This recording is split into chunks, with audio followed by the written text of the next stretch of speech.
The glass doors groaned open with a cold mechanical sigh, swallowing her small frame into a cathedral of marble and steel. Her crutches tapped sharply against the polished floor, the echo cutting through the lobby's sterile silence like gunshots. Eyes flicked toward her, quick, measuring, then away again, like she was a smudge on a window no one wanted to acknowledge. She moved slowly but purposefully, pain etched into her every step. Yet something in her posture said she wasn't lost. She belonged here. Behind the security desk, a young white guard, new on shift, narrowed his eyes. His name tag gleamed under the fluorescent lights, but his eyes were darker than his clean-cut uniform suggested. He watched her with the alertness of a predator spotting motion in tall grass. Without a word, he stepped from behind the desk and followed. Cameras blinked silently from the corners. The air grew heavy. She reached the elevator and pressed the button. The digital display above flickered down from 17 to 11 to 6. And then ding! The doors slid open. She stepped in, only to feel a hand clamp down on her shoulder like iron. "Ma'am," he barked, pulling her backward. "You can't be here." Her grip loosened. One crutch clattered to the ground, her balance gone in an instant. She didn't scream. She didn't argue. She just looked at him, a long, calm stare that should have stopped him cold. But it didn't. He dragged her out of the elevator like luggage, her other crutch falling beside them with a metallic clank. Her coat rode up. Her knee scraped against the floor. The receptionist stood still. A man in a suit stepped aside. No one intervened. "You think you can just walk in here?" The guard sneered, voice rising with each step as he yanked her toward the exit. "You don't belong here." Her eyes never left him, silent, unflinching. The building swallowed the noise and gave nothing back, and just before the doors closed behind them, a small gold plaque on the wall caught the fluorescent light. Most missed it. He didn't look, but it was there. Founder and CEO, Dr. Althea Johnson. Her knees burned from the rough tile, the friction cutting through her skin as he yanked her by the arm like she was some unwanted stray. The lobby around them remained frozen. Men in suits, women with lattes, interns glued to phones, all choosing silence like it was protocol. Her crutches lay behind her, abandoned in the hallway like twisted bones. "Do you even speak English?" the guard snapped, crouching to meet her face as she tried to sit upright. "Where do you think you are? This isn't a shelter, lady." His voice carried across the wide lobby, bouncing off glass and steel, designed to humiliate. Her silence only seemed to enrage him more. She didn't break eye contact, didn't plead. That unsettled him. He expected fear, tears, compliance. Instead, she watched him like he was a child throwing a tantrum. He grabbed the strap of her bag, ripping it from her shoulder and dumping its contents, papers, ID, a cracked phone, onto the marble floor. He didn't look at any of it. He didn't care. To him, she was just another trespasser, another statistic, another them. "Where's your pass? You don't have one, do you?" he spat. "People like you always think rules don't apply, right? You people just walk in wherever you want, take whatever you want. Well, not here." The receptionist adjusted her glasses but didn't look up. A man walking by briefly made eye contact with the woman on the floor, then looked away, like touching the moment would infect him. No one spoke. No one stopped it. The lobby, full of professionals, remained a gallery of passive witnesses. The guard gestured toward the entrance with a jerk of his chin. "Get up. Let's go. Before I call the police." Still, she didn't speak. Her breathing was steady, her jaw tight. Blood from her scraped knees began to trail down her calf. Somewhere behind the desk, a silent security feed recorded everything. Every word, every second. But the cameras wouldn't testify. Not here, not against one of their own. As he leaned in again to grab her, the woman finally moved. Not with panic, but slow, deliberate resolve. Her hand reached for a single item among the scattered contents on the floor. Not a weapon, not a phone. A leather case, slim, polished. She opened it with one hand and held up a gold-embossed card. His eyes flicked to it, and for the first time, he paused, just for a breath. But he didn't take it. He didn't really see it. Fake, he muttered, and snatched it away, tossing it behind him. Then, more to the onlookers than to her, he added with a bitter laugh, "You see this? They make their own business cards now. Next thing you know, she'll say she owns the building." Laughter. 2 low chuckles from behind the front desk. Someone smirked. Another sip of coffee. Still, no one moved. Still, no one asked a question. The woman's face remained unreadable. Her hands rested quietly on her lap, but her eyes burned like the lights of a city just before a riot. He dragged her down the hallway like she was furniture someone had left behind. His grip locked around her upper arm, ignoring the limp in her leg and the raw red wounds blooming on her knees. Her crutches still lay where they had fallen, and no one had touched them. No one followed. It was as if the building itself had turned its back on her.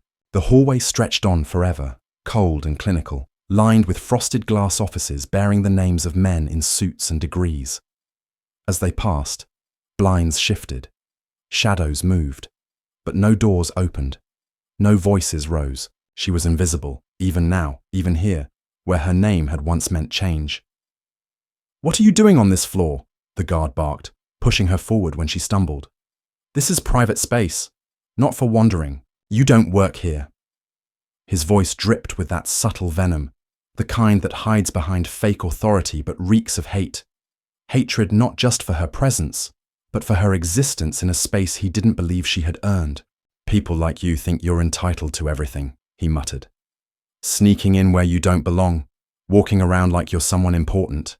Let me guess, you're here to clean something, right?" He snorted. "You should have come in the back entrance like the rest of the staff. The service entrance is downstairs, not here with the executives." She stumbled again, her leg giving out, and he let go, not to help her, but to let her fall harder. Her body hit the tile with a dull smack. A trickle of blood smeared across the white floor, bright as betrayal.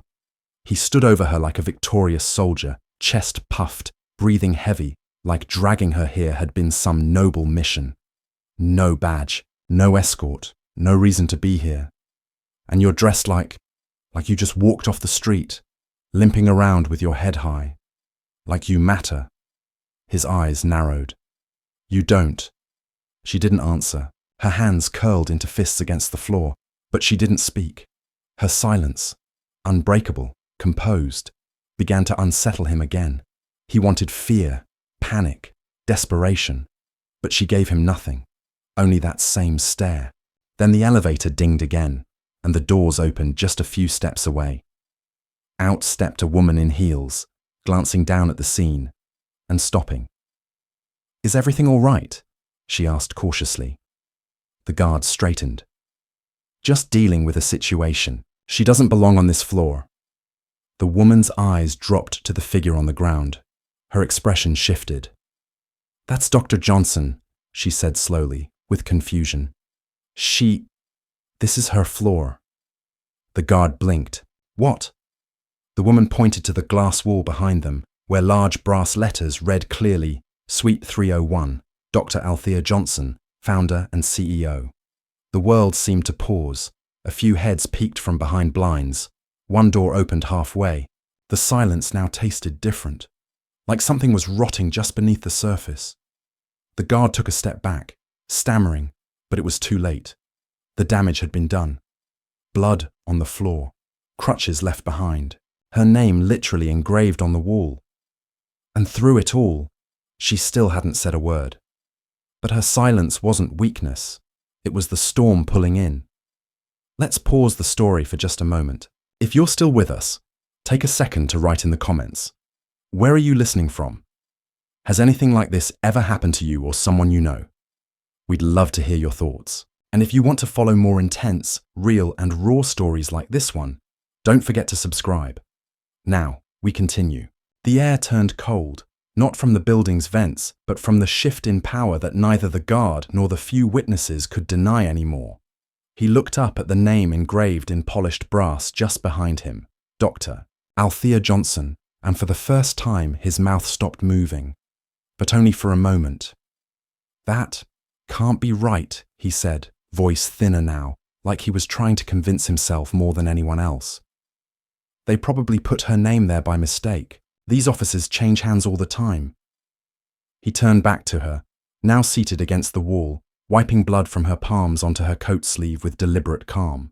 His eyes darted to the executive woman who had just exited the elevator, expecting her to step in, to clarify, to fix this uncomfortable situation with a corporate smile. But she didn't. She stepped backward, silent, neutral, choosing not to interfere. "You're saying she owns this?" he asked again, this time to no one in particular, his tone less authoritative, more defensive. Someone down the hall whispered. Another door quietly clicked shut. His confidence began to wilt, but not his ego, not the seed inside him that couldn't accept what his eyes were seeing. "There's no way," he muttered, pacing now. "I mean, look at her. She doesn't look like someone who built this place. She doesn't walk like someone in charge. No one like that would show up alone, dressed like that, with no entourage. This? No." He turned to the few people peeking from offices. "You all see this, right? This doesn't make sense. She's lying." Still no one responded, because they all knew. Some had attended the ribbon cutting 5 years ago. Others had read her bio in Forbes. But none of them had seen her. Not like this. Not beaten. Not bleeding. Not humiliated on her own floor. "You don't belong here," he said again, softer now, but still holding on to the last thread of control. "Even if your name's on that door." Her voice came then, quiet, steady, and sharp as glass. It cut through the hallway like a knife. "The building belongs to me. Every wall, every light, every camera you just performed in." He froze. It was the first time she had spoken, and the weight of it made his stomach twist. "You dragged me through my own company," she continued, rising slowly, using the wall for balance. "You assaulted me, mocked me, threw my credentials on the floor. And why?" Her eyes locked onto his like a trap shutting. "Because I didn't look like your idea of power. Because black women on crutches don't fit your picture of success." He opened his mouth, but she cut him off. "You didn't even look at my ID. Not once." Around them, the silence became unbearable. The receptionist lowered her head. Phones stopped ringing. Even the hum of the air conditioning seemed to vanish. He stepped back, suddenly aware of how small he felt, how exposed. "I didn't know," he said, reaching for something, an excuse, a shield, a lie. But there was no safety left in the room. Not anymore. The guard stood frozen, his chest heaving, a desperate confusion tightening his throat. He wanted to apologize, wanted to take it all back, but his mouth remained paralyzed. The words of the woman, Dr. Althea Johnson, hung in the air like smoke, thick with the reality he was trying to push away. How could she be who she said she was? She didn't look the part. She wasn't the polished, immaculate picture of what someone like him imagined the powerful owners of billion-dollar buildings should be. She didn't walk into a room surrounded by a team of handlers and supporters, wearing an expensive suit with a flawless smile. No, she had limped into this building alone, with nothing but her crutches and an unshakable sense of entitlement to the space that she owned. He wasn't the only one struggling with that uncomfortable truth. In the offices behind him, the whispers began to swell like an ocean. They were too quiet to be heard clearly, but their weight pressed down on him, closing in on the walls of the cold, sterile hallway. And then, Dr. Johnson spoke again. "You want to know who I am? Fine, let me tell you. Let me show you exactly how I got here, because clearly you have no idea." She stood straighter now, though her body trembled from the strain, from the pain of years of brokenness, and the weight of carrying a story no one had bothered to listen to. The guard took a step back. His mouth opened and closed, unsure of whether he should run or stay, uncertain of how to navigate this moment where his small, insignificant power meant nothing. "You didn't think I could own this, did you?" Dr. Johnson cut him off, her voice steady but imbued with years of pain and resilience. "You didn't think someone like me could possibly build something like this? Someone who doesn't wear the right clothes, someone who doesn't look the right way?" She paused, letting her words sink into the silence. "Well, you're wrong. I built this." Her words felt like fire in the quiet lobby, burning through the thick walls of prejudice, cracking the glass ceilings of assumptions that had been built into the structure of society long before any of them had set foot inside. "I wasn't born into this. I wasn't handed it on a silver platter," she continued. "I wasn't some rich white man's daughter who got everything I wanted because of who my father was. I didn't have the privilege of an Ivy League education. I wasn't groomed from the cradle to rule. I had to fight for every inch of space I've taken in this world, and no one ever told me I'd make it. No one ever believed I would." Her words were becoming more than just an explanation. They were a challenge, a dare, to the guard, to the onlookers, to the world that had underestimated her at every step of the way. "I was born in a small town in Alabama," she began, the edge of her voice softening, almost like a confession. "A place where people like me were never meant to go anywhere. Where your future was decided the moment you were born, whether you were black, poor, or a woman. My mother worked 2 jobs to keep the lights on. My father was never around. And my brothers were always in trouble. But my mother, she always told me that the world didn't get to tell me who I was. It didn't get to decide my worth. I had to decide that for myself." The guard's face twisted, unsure whether to pity her or continue his defense. He couldn't comprehend what she was saying. His mind couldn't break the walls of his upbringing and the idea of success he had been fed his whole life. Dr. Johnson's gaze was hard as steel, unflinching. "I wasn't the prettiest. I wasn't the smartest.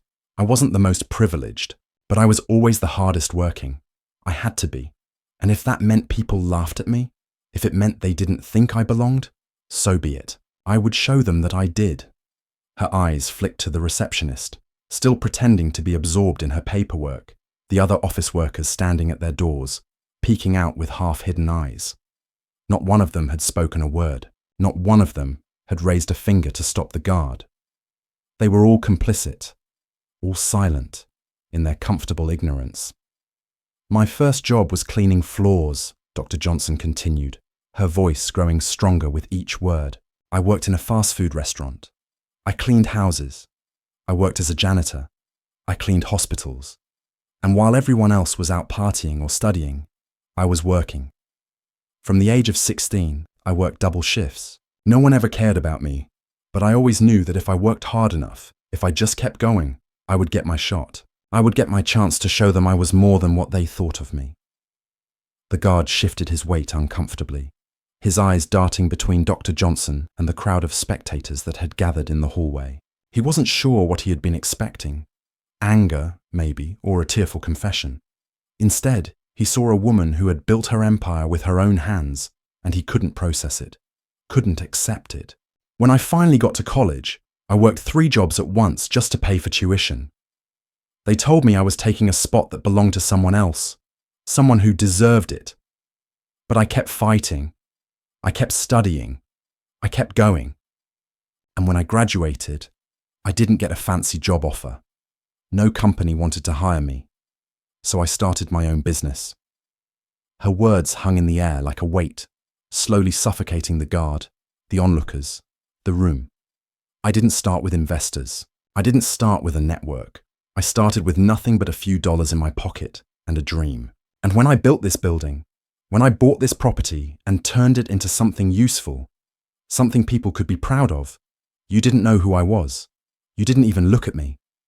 Dr. Johnson's eyes, fierce and unyielding, moved across the room, making sure every person who had witnessed her humiliation understood the gravity of what had just transpired. "But I made it," she said, her voice rising, breaking through the thick silence. "I made it on my own, and no one is going to tell me I don't belong here. Not anymore."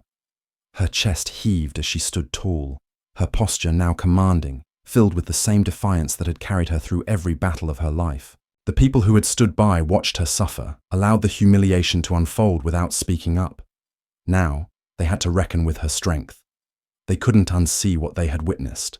The guard, still reeling, stood frozen, his face drained of colour, his hands shook at his sides, suddenly unsure of his place in this world where the rules he had always believed in seemed so laughably wrong. He wanted to apologize again, wanted to take back everything, but his pride, his arrogance, held him in place.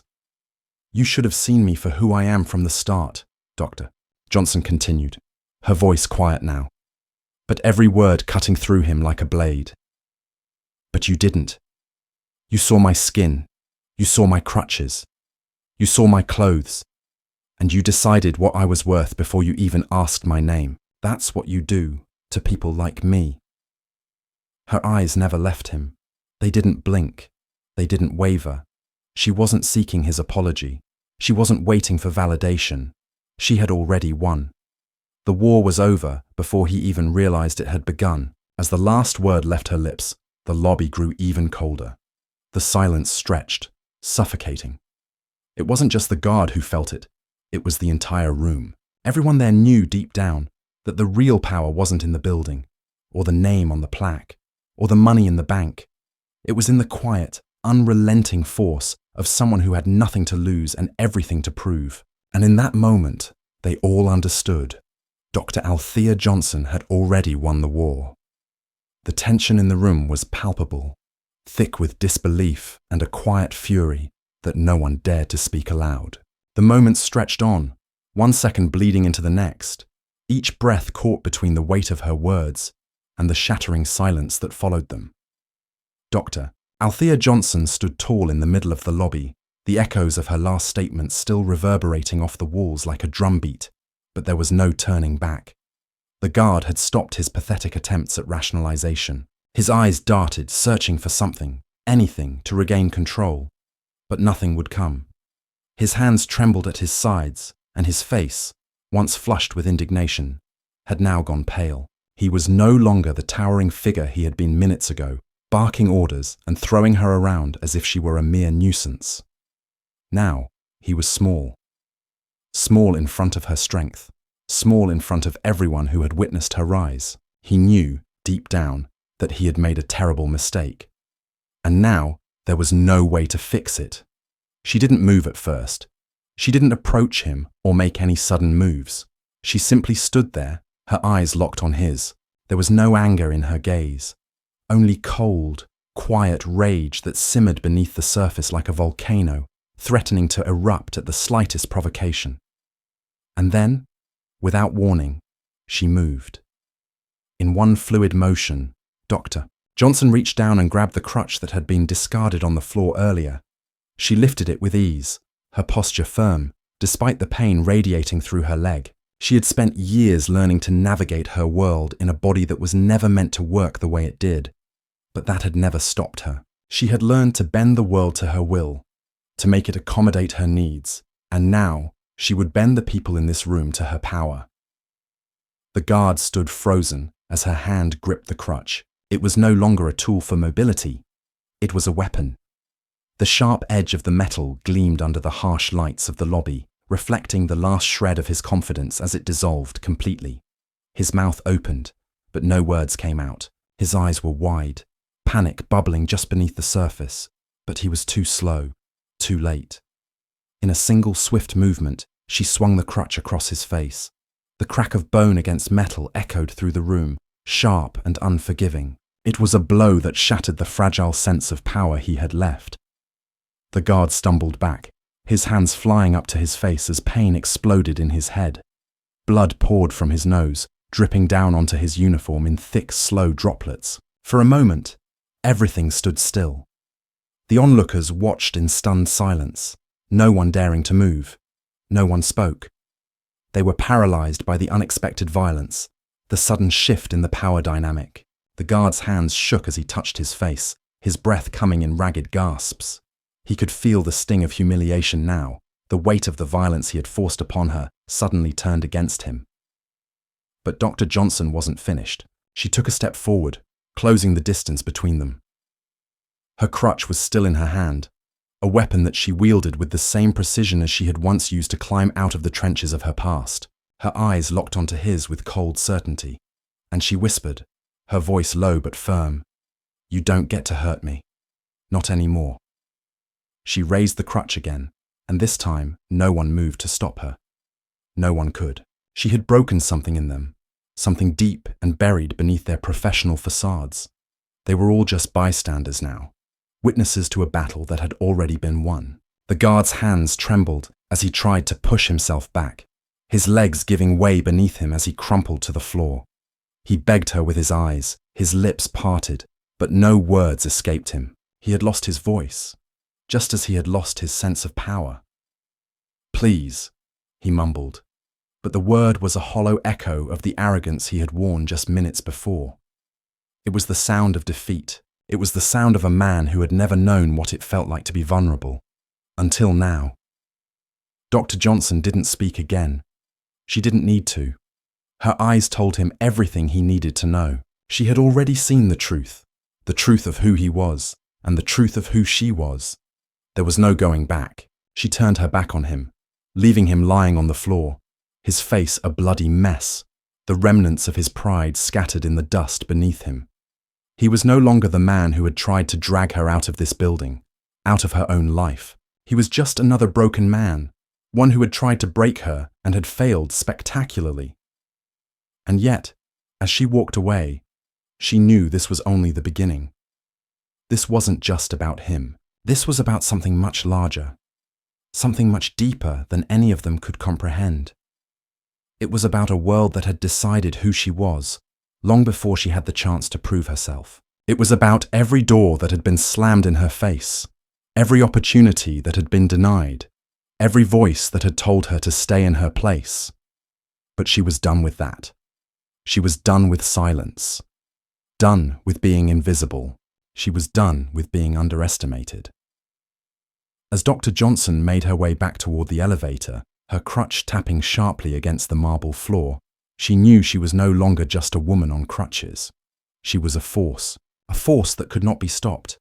And as the doors to the elevator slid shut behind her, she knew she had just made the first move in a much bigger game. The game was far from over. The guard remained on the floor, still clutching his bleeding face, his breath shallow. He had no words left. He could only watch as Dr. Johnson disappeared into the elevator, her back straight, her movements graceful and unshaken, as if the world had never tried to break her. In the silence that followed, the others who had watched the scene unfold began to move, but their movements were slow, hesitant. They didn't know what to say. They didn't know what to feel. For the first time, they understood what it meant to witness real power, real resilience. Not the kind that came from money or status, but the kind that came from surviving everything life had thrown at you and still standing. Some of them would remember this moment. Some would try to forget. But for the rest of their lives, they would never forget the look in Dr. Althea Johnson's eyes, the look of someone who had been broken, but had learned to rebuild herself, piece by piece, until she was unbreakable.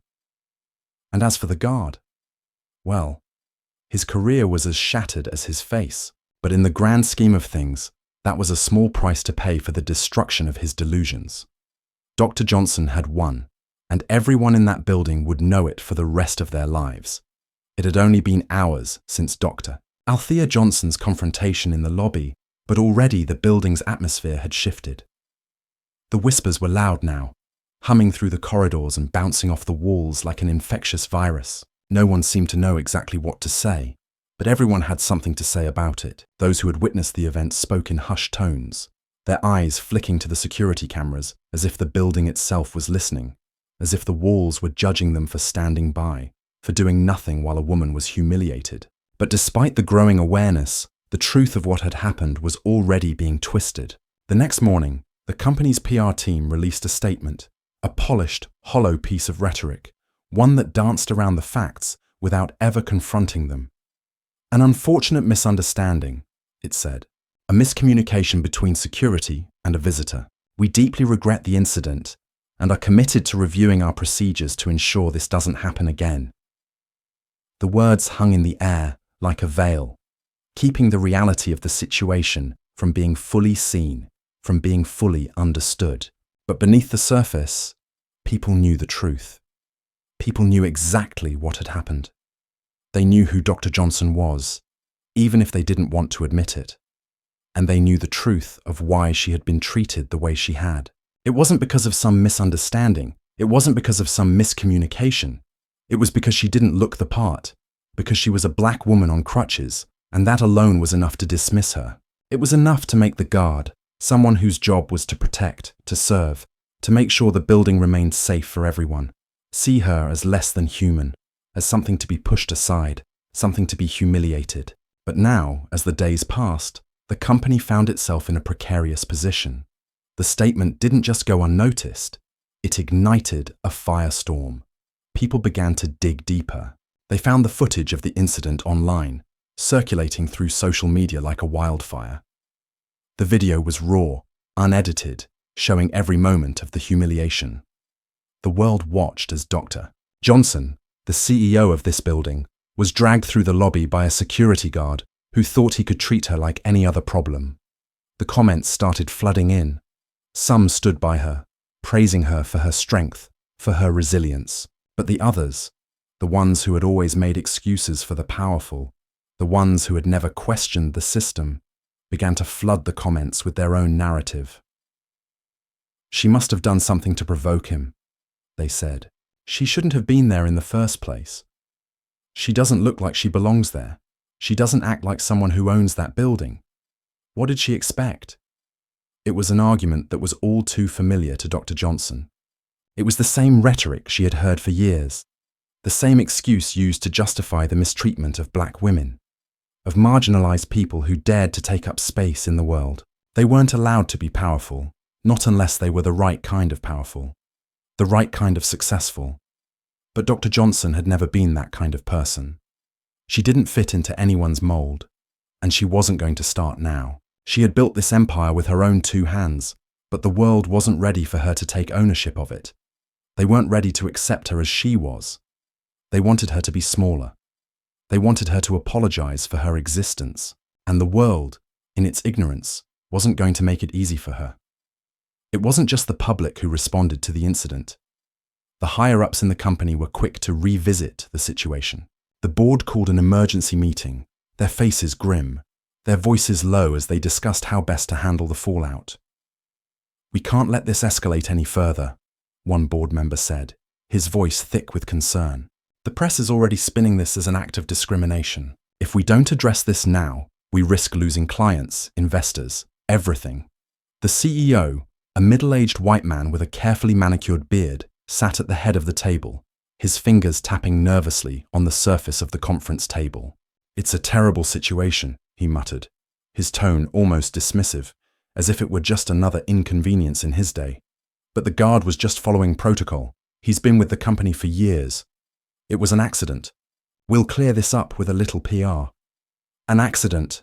another board member asked, his voice rising. "Do you see the video? She was assaulted, dragged through the lobby. She's the owner of the building, for God's sake. We can't just brush this under the rug." The CEO frowned. "Of course I understand the optics, but what?" the board member snapped, clearly frustrated. "Are you seriously telling me that we're going to sit here and let someone of her caliber get treated like that, just because of how she looks? This is a reckoning that we can't ignore." The room fell silent. No one spoke. No one moved. They had all been part of a system that allowed this to happen, and now they were trying to cover it up, to fix it with words, with empty apologies and statements that meant nothing. The real issue was too big to ignore. Dr. Althea Johnson wasn't supposed to be here, not in their world, not in their building, and they couldn't let that stand. After the meeting, the company's public relations department worked quickly to put out a new statement. This one was even more polished than the last, with carefully chosen words designed to appease the public and distract from the true nature of the incident. "We have taken immediate action," the statement read. "The security guard has been placed on leave pending a full investigation. We are committed to ensuring that this never happens again." But the damage had already been done. The videos kept circulating, the hashtags kept trending. The comments kept pouring in. People were no longer willing to accept the excuses. They were no longer willing to stay silent. And in the midst of it all, Dr. Johnson stood her ground. She refused to apologize. She refused to back down. She was done being the nice black woman who played by the rules of a system designed to keep her small. She wasn't just an owner of a building, she was an owner of herself. and she was going to make sure the world knew that. The day after the statement was released, she made her own announcement. It wasn't a press release. It wasn't some carefully worded response crafted by a team of professionals. It was raw. It was real. She posted a video on social media. She spoke directly to the camera, her voice steady and strong, despite the gravity of the situation. "The events that happened in this building weren't an accident," she said, her eyes piercing the lens. "They were the result of a system that is built on assumptions, on racism, on the idea that people like me, black women, don't belong in spaces like this. I've spent my entire life fighting for a seat at the table, and this is what I get.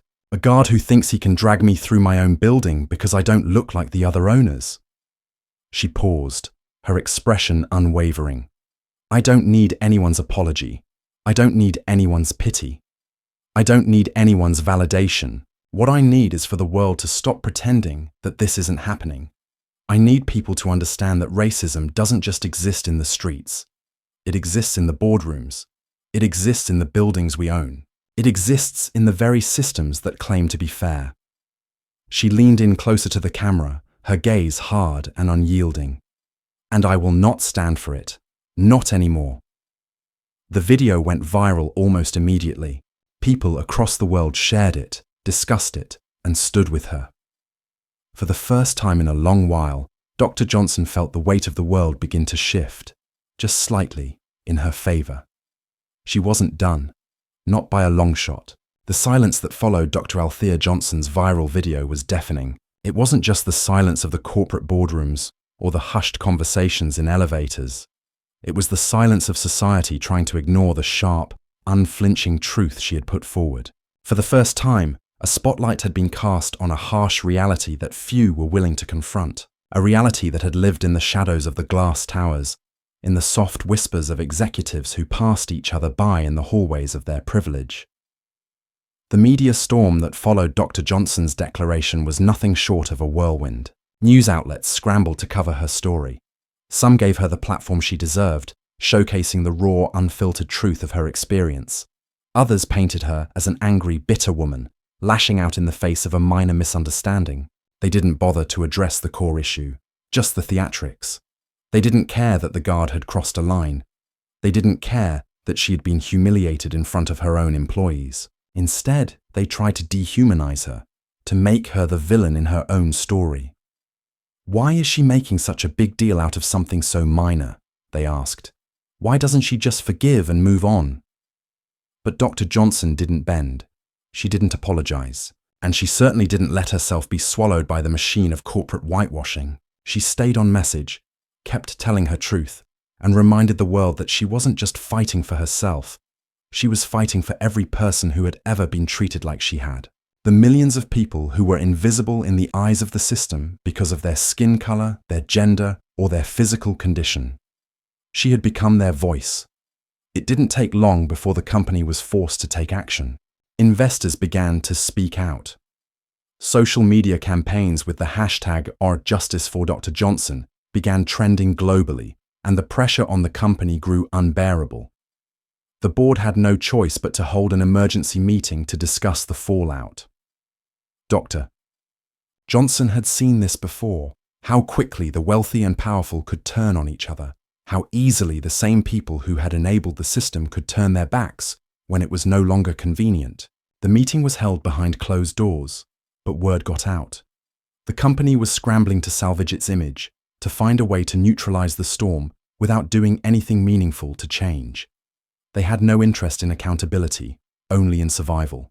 The first order of business was the guard. "He's already been placed on leave," the head of HR said, her voice flat, as though that should be enough.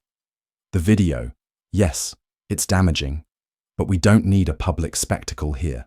This can be resolved quietly. Dr. Johnson had heard that line before. Resolved quietly was code for burying the truth, for pretending that nothing had happened, for maintaining the illusion that everything was fine. They didn't want the mess. They didn't want the disruption to their perfectly controlled world. The company had been willing to sacrifice the guard. He was nothing to them, just a pawn, a scapegoat who could absorb the blame and disappear. But Dr. Johnson wasn't interested in the easy answers. She didn't want a quick fix. She wanted real justice. She wanted accountability, not just for the guard, but for the system that allowed someone like him to exist in the first place, for the structure that had allowed him to humiliate her, to treat her like she was nothing, simply because of her skin color and her disability. But when Dr. Johnson demanded a real investigation, when she pushed for the kind of scrutiny that would force the company to face its own complicity, the real battle began. The board sat in their meeting rooms, huddled around their glossy tables, eyes narrowed with contempt. They weren't concerned with the truth. They weren't concerned with justice. They were concerned with one thing: how to protect the brand, the money, and the comfortable illusion of control. "We can't let this go to court," one of the board members said. "If it does, we'll lose investors, clients, the media will tear us apart. We're looking at months, maybe years, of negative publicity. This isn't just about the guard anymore. It's about the company's future." A cold silence hung in the room as the CEO, a man who had built his empire on optics and status, rubbed his hands together. "I'll make a personal apology to Dr. Johnson," he said, his voice oozing insincerity. "We'll offer her a substantial settlement, and if she insists on taking legal action, we'll settle quietly, behind the scenes. No one needs to know about this." But Dr. Johnson wasn't interested in a settlement. She didn't want a handout.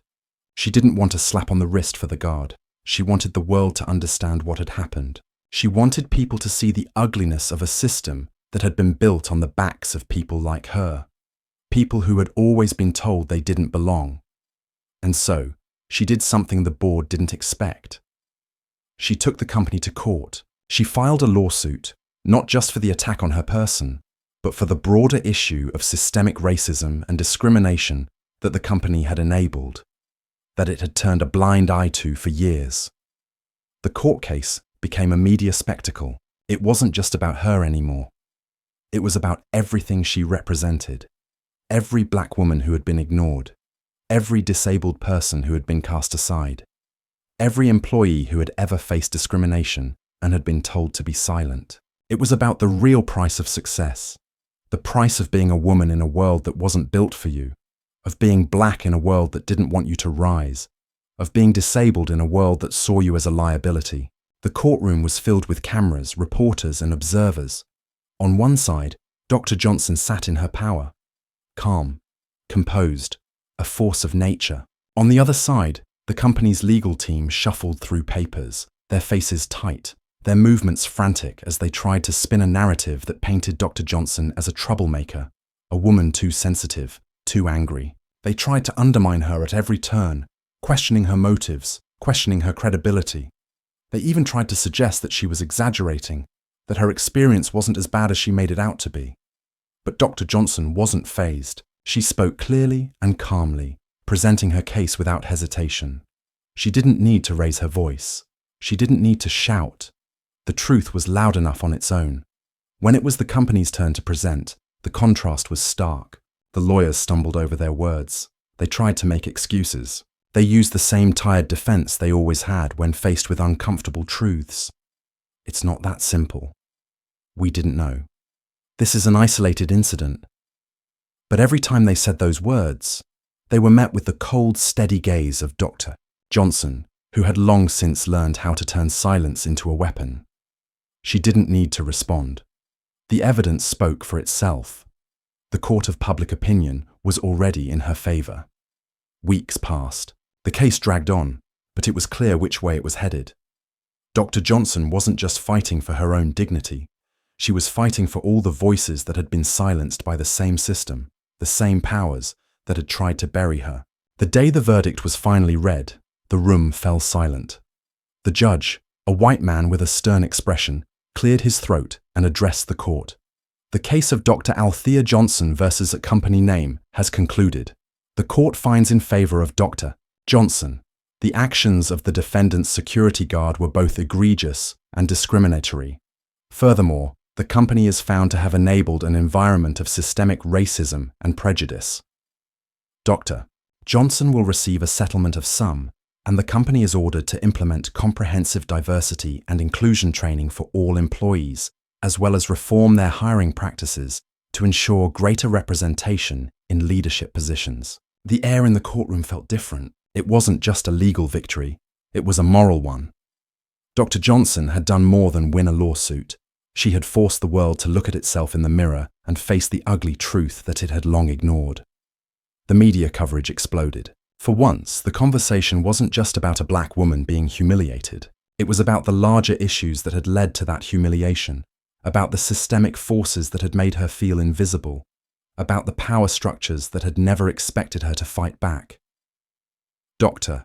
Johnson stood tall as she left the courtroom, not with a sense of triumph, but with a quiet confidence that said she had won something far more important than money or fame. She had won the right to exist in a world that had tried to erase her, to dismiss her, to make her invisible. She had made them see her, and they would never forget her. And as she walked away from the courthouse, she knew the battle wasn't over. It had only just begun. The days after the court's decision were a strange, surreal mix of victory and quiet. Dr. Althea Johnson had won. The company had been ordered to pay the settlement and implement sweeping changes. The press coverage was unrelenting, the media spinning her story into a tale of triumph and justice, at least for a moment. The company had apologized in front of cameras, but behind closed doors, they had done everything they could to avoid taking responsibility. They promised diversity training and reform, but anyone who had been paying attention knew that it was just another smokescreen, another attempt to protect their image without addressing the core of the problem. For Dr. Johnson, the victory felt hollow. The world had recognized her strength, but nothing had truly changed. The board members who had remained silent, the executives who had looked the other way, were still in power. The system that had humiliated her, that had tried to erase her, was still in place, still operating under the guise of progress and equality. The true battle wasn't just against one guard or one company. It was against the entire system that allowed people like her to be treated as less than human, to be ignored, marginalized, and silenced. The morning after the court ruling, Dr. Johnson returned to her office. The sleek modern building had always been a symbol of her success, a space she had created, built, and fought for. But now, walking through its halls, she felt something unfamiliar in the air. A weight, a tension. The building was silent, in a way it had never been before. Her employees, her people, moved through the halls with their heads down. The usual energy that had once filled the space with life, creativity, and purpose was gone. Now, the halls felt like a tomb. The open offices were quieter than usual, the laughter and chatter that had once filled the space replaced by an oppressive stillness. The people who had once worked alongside her, who had cheered for her success, now avoided her gaze. They had all seen what had happened, seen her dragged through the lobby, seen her fight back. And for many, it had been too much. Dr. Johnson didn't need to ask why. She knew. She knew that, for some, her fight had been a confrontation with a reality they weren't prepared to face. They had always believed the lie that said if you worked hard enough, if you played by the rules, you could succeed. But Dr. Johnson had shattered that illusion. Her fight, her strength, had shown them the ugly truth that the system was rigged, that no matter how hard you worked, how much you sacrificed, how much you gave of yourself, there were always people who would see you as less than, less capable, less deserving, less worthy, simply because of who you were. The silence in the building was the quiet aftermath of that truth. She made her way to her office, but when she opened the door, she was greeted not by the usual hustle and bustle of her staff, but by the oppressive weight of solitude. The office, once her sanctuary, now felt like a cage. The walls, adorned with awards and achievements, seemed to mock her. The plaque with her name, proudly displayed at the entrance to her office, now seemed like a cruel reminder of everything she had fought for, and everything she had lost. As she sat down behind her desk, the phone on her desk rang. It was an unfamiliar number. She hesitated for a moment before picking it up. "Dr. Johnson," a voice on the other end said, its tone polite but businesslike. "This is Jacobson from the law firm representing company name. I'm calling to discuss the next steps regarding the settlement payment." Dr. Johnson clenched her jaw. She had been expecting this call. The company was trying to move on, to make the issue disappear. They wanted to settle, to pay her off and wash their hands of the situation. But she wasn't interested in money anymore. She wasn't interested in their apologies. She wanted something deeper, something more meaningful, a reckoning. "I've already received your payment offer," Dr. Johnson replied, her voice calm but filled with an edge.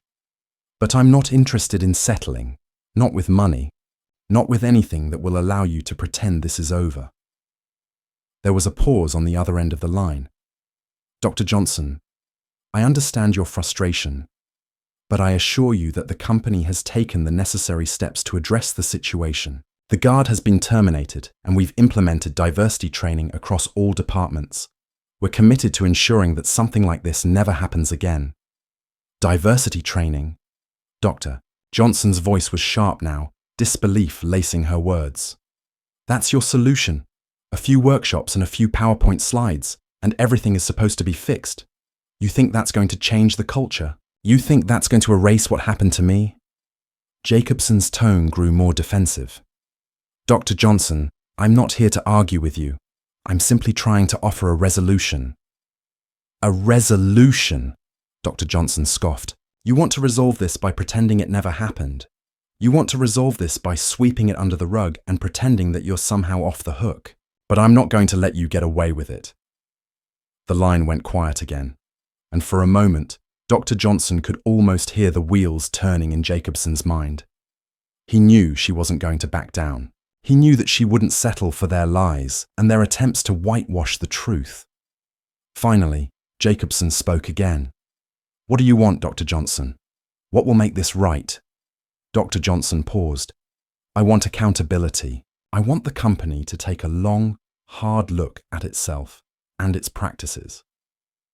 I want you to understand that this isn't just about one guard.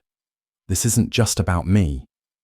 This is about the system you've allowed to flourish, the system that has allowed people like me to be treated as less than, the system that you've built your empire on. I want that system to change." There was no response for several long seconds. Then, Jacobson's voice came through, quieter this time. "I'll have to discuss that with the board, but I'll let them know your position." Dr. Johnson hung up the phone, her mind racing. She knew the fight wasn't over. It wasn't just about getting money or an apology. It was about breaking down the walls that had kept her and so many others trapped. It was about forcing the people in power to confront their own complicity in the system of inequality that they had spent their entire careers benefiting from. And then it hit her. The silence in the building, the tension that hung in the air. It wasn't just a reflection of her victory. It was a reflection of the way the world saw her. People had always believed that she didn't belong in this space, that she was a token, a novelty, an anomaly. And now, that belief had been exposed for what it was. But the thing was, Dr. Johnson didn't need their approval. She never had. The building that had once been her symbol of success now felt like a prison, a cold, sterile place where the shadows of systemic racism and prejudice loomed over everything. The employees who had once looked up to her with admiration were now avoiding her, their eyes full of shame, fear, and confusion. They didn't know how to deal with the truth she had revealed. They didn't know how to respond to the uncomfortable reality that had been forced into the open. She understood. She didn't expect them to understand, but she was done waiting for them to catch up. As the days passed, the silence in the building only grew. People who had once spoken freely around her now walked by without making eye contact. The executives who had once praised her success now avoided her, whispering behind closed doors about how to distance themselves from the fallout. No one wanted to be associated with the controversy. No one wanted to take responsibility. But Dr. Johnson stood firm. She kept showing up every day, walking through the halls, sitting behind her desk, making decisions that would affect the future of the company. She didn't need their approval. She didn't need their acceptance. She knew what was right, and she knew what needed to be done. One afternoon, as she sat at her desk, a knock on the door interrupted her thoughts. She looked up to see one of her longtime employees standing in the doorway. It was Angela, a young black woman who had been with the company since its early days. "Dr. Johnson," Angela said, her voice tentative. "I just wanted to say thank you for everything." Dr. Johnson raised an eyebrow, surprised. "What do you mean?" "I mean, for standing up, for showing us that we don't have to stay silent, for showing us that we matter. I don't think anyone else would have done what you did. You've changed everything. You've given us a voice." Dr. Johnson's eyes softened. "It's not just me, Angela. It's all of us. We have to keep fighting. We have to keep pushing until this system changes. And it will change. But we can't be afraid to speak out. We can't be afraid to show up and take what's rightfully ours." Angela nodded, a small smile forming on her face. "You're right. We'll keep fighting. Together."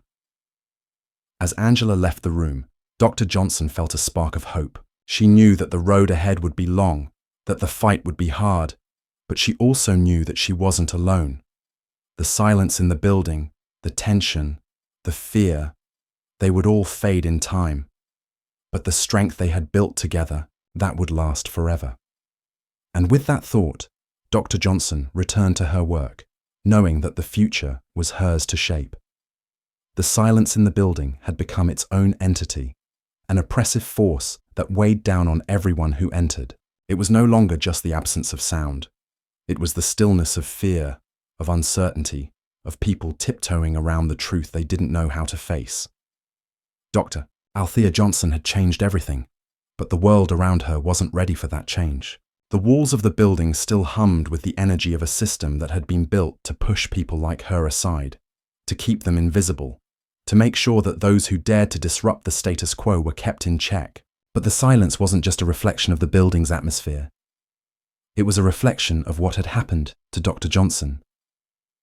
She had been dragged, humiliated, made to feel small. For years, she had worked to build this empire, to take what she deserved, to create a space where she could thrive. But now, the weight of the building, the weight of the system, felt too heavy to bear. Still, Dr. Johnson didn't stop. She kept going. Every day she walked into the building with the same quiet resolve that had carried her through every hardship, every barrier. She walked through the hallways with her head held high, her steps steady and unyielding. Even when the eyes of those around her seemed to avert her gaze, her employees still avoided her, the ones who had once cheered for her now keeping their distance.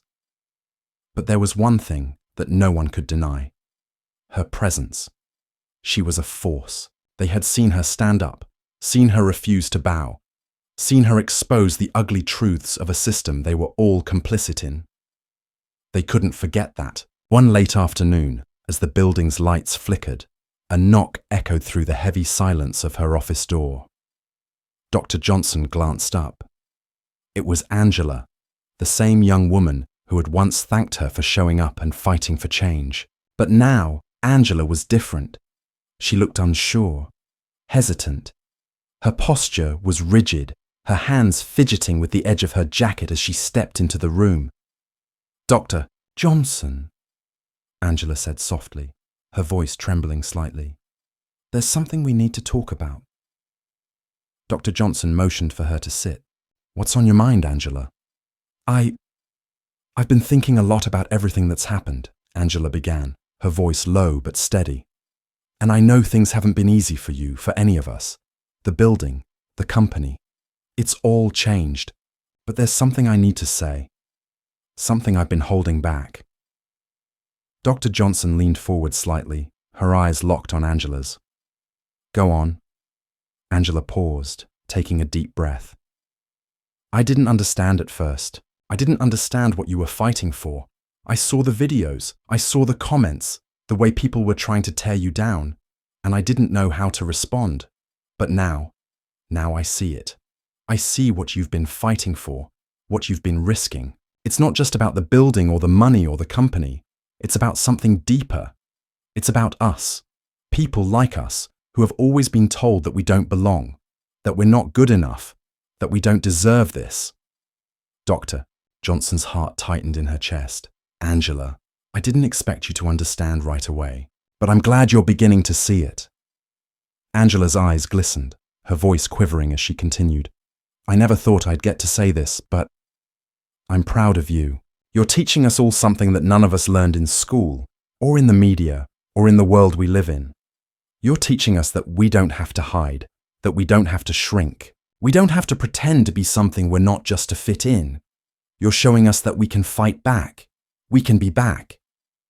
The room seemed to shrink as Angela's words washed over Dr. Johnson, each one sinking deep into her soul, reminding her of the journey that had brought her here. Every step, every scar, every moment of humiliation had led her to this place. She had spent years fighting to be seen, to be heard, to be counted, and now she was no longer invisible. But the price had been steep.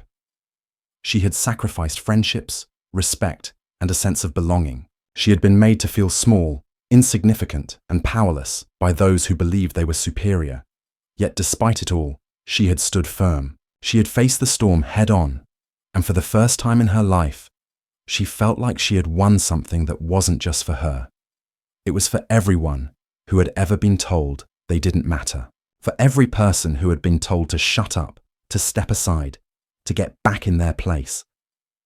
"You've always been a part of this, Angela," Dr. Johnson said, her voice thick with emotion. "You've always been a part of this fight. I didn't do it alone, and I couldn't have done it without you." Angela smiled, tears welling up in her eyes. "No, you didn't. But you gave us the courage to stand up. You gave us a reason to believe that we could change things, that we could finally be seen." Dr. Johnson's gaze softened as she looked out of the window, the fading light of the day casting long shadows across the floor. The world outside was the same. It was still a place full of inequality, full of racism, full of people who would rather look the other way than face the hard truths. But she had learned something important over the past few months. Change wasn't going to come quickly. It wasn't going to come easily, but it would come. And it would come from people like her. People who refused to be silent. People who refused to be invisible. And with that thought, a new sense of clarity washed over her. She had been fighting the wrong fight. She had been fighting for recognition, for acceptance, for a seat at the table of those who never wanted her there in the first place. What she needed now was something different. She didn't need to be part of their world. She needed to create her own. "I'm done with waiting for the world to change, Angela," Dr. Johnson said quietly. "I've been given an opportunity to build something bigger than just a building, something that will last long after I'm gone. It's time for me to take that opportunity and build a new kind of space, a new kind of future." Angela stood up from the chair, her face filled with hope. "What do you mean?" Dr. Johnson smiled for the first time in weeks. "I'm going to create a foundation, one that works to give people like us, people who have been told they don't belong, a place to be seen, to be heard, to know that they matter.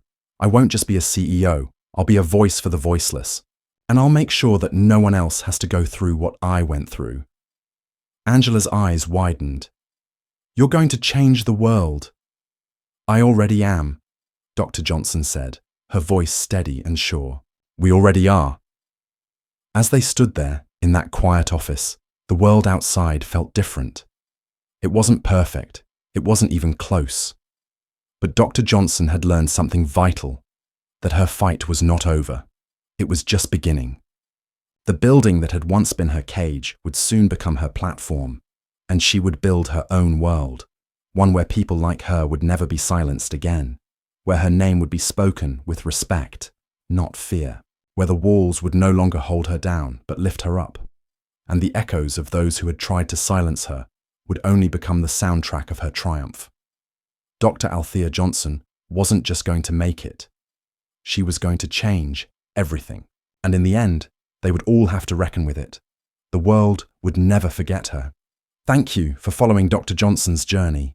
We'd love to hear what you think about this story in the comments. Have you ever experienced or witnessed racism in your own life? How did you deal with it? Your thoughts and experiences are incredibly important to us, and we truly value every one of you. If you enjoyed this story, please consider subscribing and liking the video to show your support. It means the world to us. Have a wonderful day, and if you listened all the way through, leave a comment with the phrase, "Strength in Silence," so we know you're with us until the end.